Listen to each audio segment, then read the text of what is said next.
अरब के रेगिस्तान के बीच बसा था एक शहर, सहरे नूर। ये शहर अपने शाही महल, रंगीन बाजारों और काफिलों के लिए मशहूर था। दिन में सूरज रेत को आग की तरह तपा देता और रात को वही जमीन ठंडी चांदनी से नहा उठती।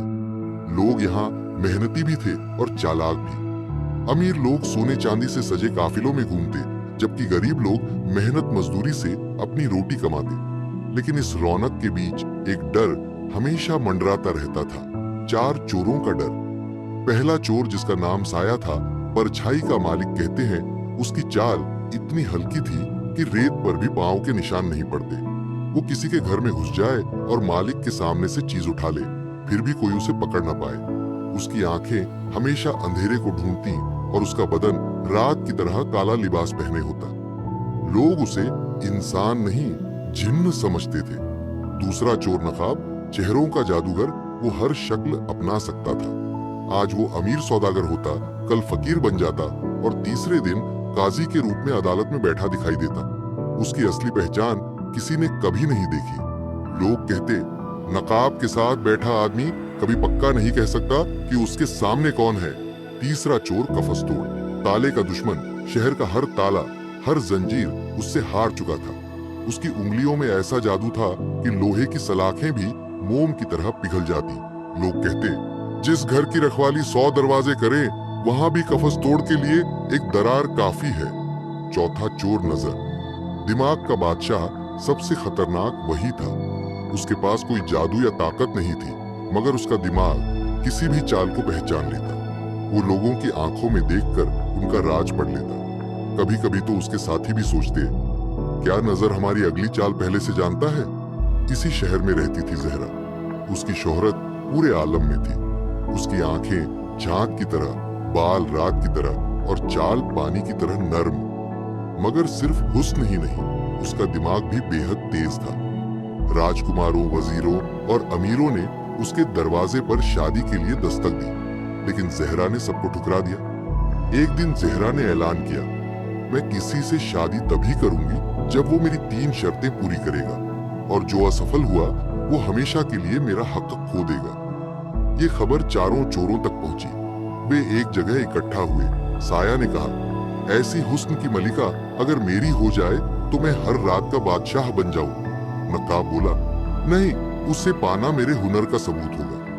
कफस तोड़ हंसकर बोला, मुझसे बेहतर कौन है, ताले खोलकर मैं उसका दिल भी खोल लूंगा। नजर बस मुस्कुराया और बोला, तुम सब भूल जाते हो, हुस्न अक्ल की तलाश करता है और अक्ल मेरे पास है। चारों ने तय किया, वे जहरा की शर्तें पूरी करने निकलेंगे। जहरा ने चारों को बुलाया और कहा, मेरी पहली शर्त है, शाही खजाने से वो हीरा लाना जिसे 100 सैनिक और 7 ताले सुरक्षित रखते हैं। ये सुनते ही चारों का खून जोश से उबल पड़ा, मगर दिल के अंदर डर भी बैठ गया। शाही खजाना चोरी करना मौत से खेलने जैसा था। रात को चारों एक खंडहर में मिले। नजर ने शहर का नक्शा बनाया। उसने सैनिकों की गश्त, पहरेदारों की अदला बदली और ताले की बनावट तक समझाई। उसने कहा, हम चारों का हुनर तभी काम आएगा जब हम एक दूसरे पर भरोसा करेंगे। अगली रात नक्काब ने सैनिक का चेहरा धरा। वो पहरेदारों के बीच घुस गया और बोला, शाही आदेश है, आज रात गश्त का रास्ता बदलना होगा। सैनिकों ने बिना शक किए उसकी बात मान ली। रास्ता साफ हो गया। जब वे खजाने के कक्ष तक पहुंचे तो वहां 7 बड़े ताले लगे थे। कफस तोड़ ने मुस्कुराकर कहा, ये ताले तो मेरे लिए बच्चों का खेल है। उसने उंगलियां चलाई और एक एक कर 7 ताले टूटते गए। अब बारी थी सबसे खतरनाक हिस्से की। भीतर 100 सैनिक मौजूद थे और बीच में रखा था वो मशहूर हीरा। साया ने अंधेरे में परछाई की तरह कदम रखा। उसकी चाल इतनी हल्की थी कि सैनिकों के कानों में आहट तक न पहुंची। उसने हीरे को उठाया और पलक झपकते ही परछाई की तरह गायब हो गया। और साया ने हीरा हाथ में उठा लिया था, लेकिन बाहर निकलते ही चारों के बीच झगड़ा शुरू हो गया। साया बोला, हीरा मेरे बिना मिलता ही नहीं। कफस तोड़ चिल्लाया, मेरे बिना ताले टूटते कैसे? नकाब गरजा, अगर मैं न होता तो सैनिक तलवार से तुम्हारे सिर काट देते। नजर हंसकर बोला, अगर मेरी योजना न होती तो तुम सब अब तक कब्र में होते। चारों हीरा छीनने लगे। सुबह होते होते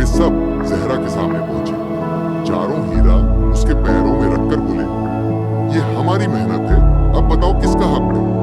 जहरा ने मुस्कुराकर कहा, हीरा तो आया मगर सब मिलकर। असली जीत तब होती है जब सबका हुनर एक दूसरे का साथ दे।